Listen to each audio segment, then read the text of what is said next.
everyone, in today's video we will be explaining about war and international law. So without further ado, let me introduce our group members. Our group consists of 4 members, which is me, Mal Shakira Wahda, Nurim Badr Musa, Izar Irdina, and Nurdana Dalila. Without further ado, let's get started. International law is a body of treaties and agreements between countries that regulates how they deal with other countries, residents, and businesses. International law often divided into 2 groups, which is the first one, private international law, which concerned with disputes involving private parties such as individuals or corporations who have a close connections to more than one country. For example, claims resulting from the deadly gas release at industrial facilities owned by the US company Union Carbide in Bodol, India would be regarded as a subject of private international law. On the other hand, public international law also concerns the relationships between nations. These include international behavior norms, maritime legislation, economic law, diplomatic law, environmental law, human rights law, and humanitarian law. These laws are referred to as customary, and nations accept them by doing nothing. Because most international law is established by treaties, it is typically up to individual countries to enforce the law. There are, however, a few international organizations that uphold particular treaties. The most prominent example is United Nations. Next, main UN bodies and international law. First of all, the Security Council and international law. Some of the actions of the Security Council have international law implications, such as those related to peacekeeping missions, ad hoc tribunals, sanctions, and resolutions adopted under Chapter 7 of the Charter. In accordance with Article 13b of the Rome Statute, the Security Council can refer certain situations to the prosecutor of the International Criminal Court, or ICC, if it appears international crimes such as genocide, crimes against humanity, war crimes, and crime of aggression have been committed. Moving on, the General Assembly and international law. The UN Charter gives the General Assembly the power to initiate studies and make recommendations to promote the development and codification of international law. Many subsidiary bodies of the General Assembly consider specific areas of international law and report to the plenary. Most legal matters are referred to the 6th Committee, which then report to the plenary. The International Law Commission and the UN Commission on International Trade Law report to the General Assembly. And lastly, General Assembly 6th Committee, Legal. The General Assembly 6th Committee is a primary forum for the consideration of legal questions in the General Assembly. All UN member states are entitled to representation on the 6th Committee as one of the main committees of the General Assembly. Now, what is war? War in the popular sense is a conflict between political groups involving hostilities of considerable duration and magnitude. Armed disputes involving large states are typically referred to as pacifications. Military expeditions or exploration, those involving minor states, are referred to as interventions or retaliations, and those involving internal factions are referred to as rebellions or insurrections. The analysis of war may be divided into several categories, approaches from the fields of philosophy, politics, economics, technology, law, sociology, and psychology. Hi, I'm Nurin. I'll be explaining 3 causes of war. Firstly, according to ARWA 2015, the most prominent causes of war were expansion of territorial borders and subsequently rebellions between the 1st until the 4th centuries. This can be attributed to the plethora of competing and coexisting empires such as the Roman and Persian empires. The conquering of land and people were common practices to these empires as they provided access to natural resources and labor as well as protecting trade routes. Next, religion. Religion was a novel cause of war that appeared between the 11th until 17th centuries. The Catholic Church aspired to dominate a larger regional sphere through reclaiming the Holy Lands, igniting the Crusades. As the influence of the papacy burgeoned, European monarchs began to sense a threat to their supremacy. Therefore, they attempted to challenge the Church, hence the 16th century's wars surrounding Reformation and Counter-Reformation, which culminated with the growth of Protestantism. Lastly, drastic shift in the political and ideological incentive of war have witnessed between 20th and 21st centuries. Specifically, the ideologies of the far left and far right were main causes of conflict. This is epitomized by the Spanish Civil War, World War II, and the Cold War. Menaced by the revolutionary doctrines, world power attempted to exterminate growing threats of the political status quo. The Spanish Civil War was also fought between 2 sides of the political spectrum: the ideologies of Nazism and Fascism, which sought to emulate the Roman Empire with a racial twist, were right-wing reaction to communist gains. Within this, the role of individuals such as Hitler and Mussolini cannot be underplayed. Therefore, the principal instigator of conflict was the antipathy of various political ideologies. In conclusion, all causes stated above have proven that economic inequality and differences in ethnicity and religions ignite the reckless action of self-interested individuals that lead to war. Next, I'll pass to Iza. Hi, I'm Izzah, and now I will explain 5 impacts of war to the state and international level. So the first one is inflation. First and foremost, based on Pettinger 2022, in many circumstances, war can lead to inflation, which leads to loss of people's savings, rise in uncertainty, and loss of confidence in the financial systems. High inflation hits middle-income savers the most as they see the value of their savings wipe out. During the Second World War, the United States saw a rise in inflation because the economy was running close to full capacity. The high levels of government spending and shortage of workers saw inflationary pressures. During the war, the economy can also experience cost-push inflations due to shortage of goods and services and rising price of raw materials like oil. If a country is devastated by war and the capacity to produce goods is sharply reduced, it can create the circumstances of hyperinflation as governments desperately print money to try and deal with the lack of goods. The second one is national debt. During war, we often see a rapid rise in public sector debt. The government is willing to borrow a lot more than usual because there is patriotic support for the war efforts. Both the First and Second World War was very costly for the UK. In both cases, the national debt rose very sharply. In the post-war period, debt continued to rise due to reconstruction and the creation of the welfare state. Next is supply chain. We have already seen the impact on fluctuating oil price and delay in the procurement of basic metals like nickel, aluminium and palladium could hit industrial production and wider supply chain. Due to a shortage of components imported from the region reliant on highly integrated production chains, other disruptions are likely. Countries like Algeria, Egypt and Nigeria are some of the largest importers of Russian and Ukrainian food staples, and this may have an outsized impact on their populations. In fact, the rising cost of staple foods was one of many precipitating factors that led to the Arab Spring uprisings nearly a decade ago, so one potential risk factor is more populist uprising and protests against food price hikes in certain developing countries. Next, political. Boycotts enforced by the government taken seriously. This means that all relationships come to an end between the boycott countries and the others. The International Service of Transport Navigation's post-telegraph would have to kiss on their frontiers. This boycott has already been put in practice. It is what Napoleon undertook against Great Britain by declaring the Continental Blockades. The Continental Blockade forbade all trade with Great Britain, or merchandise belonging to England or coming from its factories was declared a lawful price. No British ships was to be allowed in European ports, and it was forbidden to all ships to anchor in British ports. Every ship which should be subjected to the search and taxation of the English was declared denationalized and a lawful price.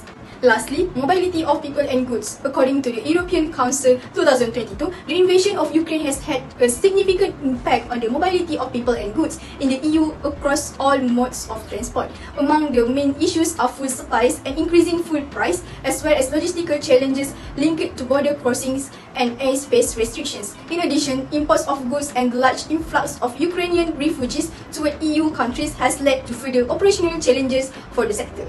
In terms of solidarity with Ukrainian refugees, member states have implemented a number of measures such as establishing transport and information hubs at the main border crossings and facilitating humanitarian aid transport. EU transport ministers exchanged views on the situation in Ukraine and its impact during their June 2022 Council meeting. They expressed full support for the Commission's initiative in this regards, namely the establishment of solidarity lanes to optimize supply chains and controls between Ukraine and the EU and create new transport routes. And the second one is an emergency plan to strengthen transport resilience in times of crisis. The exchange of view focuses on the various possibilities to remove obstacles and best implement the commitment made in the field of transport to meet the challenges posed by the war in Ukraine. Hello, I'm Dana and I will continue with the 5 importance of international law in solving war. The first one is because the international law causes promises not to go to war. Every member of the League of Nations promised not to resort to war against any other member unless that member itself had already gone to war in violation of the Covenant of the League, which required that all disputes should first be submitted to the World Court of the League Council for decision.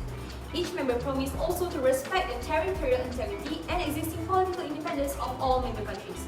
The history of the League showed that little can be accomplished merely by getting nations into an organization in which they give pledges to one another not to commit aggression. The peace-desiring majority of nations will respect such promises, but the minority countries that are determined on aggression give such promises merely to shut down suspicion until they are ready to attack. Next, to bring about a reduction of armaments by international agreement with the idea that this might at least make wars less frequent and less destructive. These attempts have never resulted in more than very slight arms reduction, and even if war-weary and impoverished nations agreed after the present war to more substantial reductions, the question would still remain whether all would keep the agreements. So, as long as there are some countries disposed to aggression, it seems certain that they would no longer keep promises to limit their armaments. So long as agreements for reducing armaments are not enforced, they serve only to put peaceable and treaty-keeping nations at the mercy of aggressive states, which have secretly or openly re-armed in disregard of those agreements. Next, machinery for the peaceful settlement of disputes between nations. Wars will evidently be prevented if nations brought all the disputes or the claims against one another before some permanent and impartial international body for peaceful settlement. To be successful, however, this method depends on two conditions, which is first, all states who voluntarily agree to refer the dispute to such bodies for settlement, and second, always comply in good faith with decisions against them as well as decisions in their favor. Agencies such as the United Nations, Organization for Security and Cooperation in Europe, Bank for International Settlements, Council of Europe, International Labour Organization, and International Criminal Police Organization for peaceful settlement are clearly a necessary part of the setup of an international organization. It means that there must be other agencies for dealing with controversies on matters not yet covered by international law. Furthermore, to promote international security and safeguard human rights, as well as to build a framework for international law, the majority of the treaties established by the United Nations form the basis of law that governs international security. International law is based on agreements and conventions between states. Terrorism, global warming, and nuclear proliferation are among the challenges to ensure international security. The United Nations is now the only body with the authority and resources to address global issues and challenges. It is unique in its capacity to bring various nations and organizations together to solve common challenges. The United Nations serves as a framework for dealing with global issues that are too enormous for any single state to handle. This enables a more coherent response and aids in the protection of civilians. Lastly, when a state has lost its territory after using peaceful means, the state can recover its lost territory by using force. This is because Article 5 of the General Assembly has distinctly specified that no territorial acquisition or special advance. Now, in conclusion, international law has made all provisions to prohibit the states to engage themselves in war with anyone. Peaceful means should be adopted in case of disputes between states, as the consequences of war are always harmful and grave. Next, I'll pass to Nurul. Moving on, I'll continue to explain the 4 roles of the United Nations to solve war. First, preventive diplomacy and mediation. The most effective way to diminish human suffering and the massive economic costs of conflict and the aftermath is to prevent conflict in the first place. The United Nations plays an important role in conflict prevention using diplomacy, good offices, and mediation. Among the tools the organization uses to bring peace are special envoys and political missions in the field. Second is peacekeeping. Peacekeeping has proven to be one of the most effective tools available to the UN to assist countries to navigate the difficult path from conflict to peace. Today's multidimensional peacekeeping operations are called upon not only to maintain peace and security, but also to facilitate political processes, protect civilians, assist in disarmaments, demobilization, and reintegration of former combatants, such as support constitutional processes and the organization of election, protect and promote human rights, and assist in restoring the rule of law and extending legitimate state authority. Peacekeeping operations get their mandates from the UN Security Council, such as their troops and police are contributed by member states, and they are managed by the Department of Peace Operations and supported by the Department of Operational Support at UN headquarters in New York. Third is peace building. United Nations peace building activities are aimed at assisting countries emerging from conflict, reducing the risk of relapsing into conflict, and laying the foundation for sustainable peace and development. The UN peace building architecture comprises the Peace Building Commission, the Peace Building Fund, and the Peace Building Support Office. The Peace Building Support Office assists and supports the Peace Building Commission with strategic advice and policy guidance, administers the Peace Building Fund, and serves the Secretary General in coordinating United Nations agencies in their peace building efforts. Lastly, countering terrorism. The United Nations is being increasingly called upon to coordinate the global fight against terrorism. 18 universal instruments against international terrorism have been elaborated within the framework of the United Nations system relating to specific terrorist activities. Next, I'll pass to Iza. Now, I will explain 5 recommended actions to remedy war. The first one is government should implement fiscal policy to keep inflation low. As stated above, one of the impacts of war is inflation. Thus, an action must be taken, especially from the government, to overcome this matter in order to keep the country's economy stable again. Implementing fiscal policy is one of the many ways the government should look upon. To reduce inflationary pressures, the government can increase tax and reduce government spending. Apart from that, it is well known that the governments often raise taxes to pay for expenditures. Hence, when cash flows increase and spending continues to rise, the increased revenues make little difference to the overall debt level. The second one is national debt bailout. War has caused states to be a major national debt to finance the country throughout the ongoing issue. Hence, expecting a national debt bailout is one of the solutions that can possibly happen.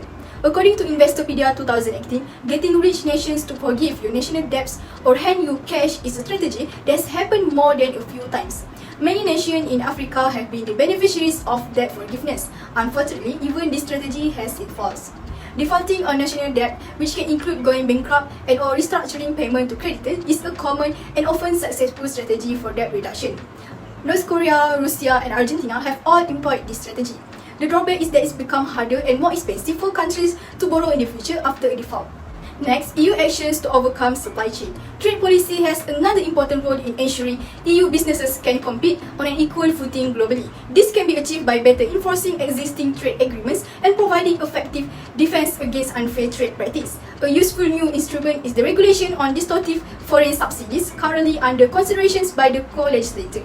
Besides that, increased resilience of supply by expanding domestic production and strategic stockpiling of important goods. For the former, dedicated industrial alliance at EU level and the importance project of Common European Interest (IPCEI) to offer the scale and vision necessary to overcome persisting industrial weaknesses. A good example of industrial alliance is the European Raw Materials Alliance (ERMA), which is ERMA, launched in October 2020 to specifically address the numerous challenges faced by raw material value chains.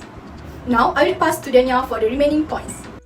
Next, through political resolution by negotiation process. Implicit understandings gained through an extended arms control negotiation process serve to reduce the chances of superpower military confrontations during this period. Negotiation in the world of national interests meant balancing or trading the competing interests of states against one another, or finding common interests that could be the basis for agreement even in the face of other conflicting interests. The search for common interest was characteristic of Cold War era negotiations aimed at preventing military confrontations between the United States and the Soviet Union. For example, the negotiations to end the Cuban Missile Crisis, to develop confidence-building measures for avoiding accidental nuclear war were based on the common interest of reducing the risk of confrontations that might escalate to nuclear warfare. Lastly, by boosting security in poor countries. Poor countries regularly end up in a downward spiral of violent conflicts, a poorly functioning economy, and political instability. They lack the financial resources needed to make substantive improvements to their security sector. As a result, they are caught in a vicious circle of poverty and weak security known as the poverty-security trap. To improve security, it is vital to address problems within the organizations that are responsible for it at national level, which are the army, the police, and the judiciary. The first step is to ensure that these institutions act on behalf of the nation's citizens and observe the rule of law. For example, the Ministry of Foreign Affairs and the Netherlands Institute of International Relations Clegendale have jointly developed an analysis model that can help shape cooperation in the security sector. To conclude, war affects people even if they do not have anything to do with it. War kills innocent people all the time. Countries and people are belong to be united, hence it is important that everyone should participate in combating this matter. Overall, international law is a distinctive part of the general structure of international relations. In contemplating responses to a particular international situation, states usually consider relevant international laws. The rules of international law are rarely enforced by military means or even by the use of economic sanctions. Instead, the system is sustained by reciprocity or a sense of enlightened self-interest. States that breach international rules suffer a decline in credibility that may prejudice their individual relations with other states. Thus, a violation of a treaty by one state to its advantage may induce other states to breach other treaties and thereby cause harm to the original violator. In a nutshell, it is generally realized that consistent rule violations would jeopardize the benefit that the system brings to the community of states, international organizations, and other actors. That's all from us. Thank you for watching.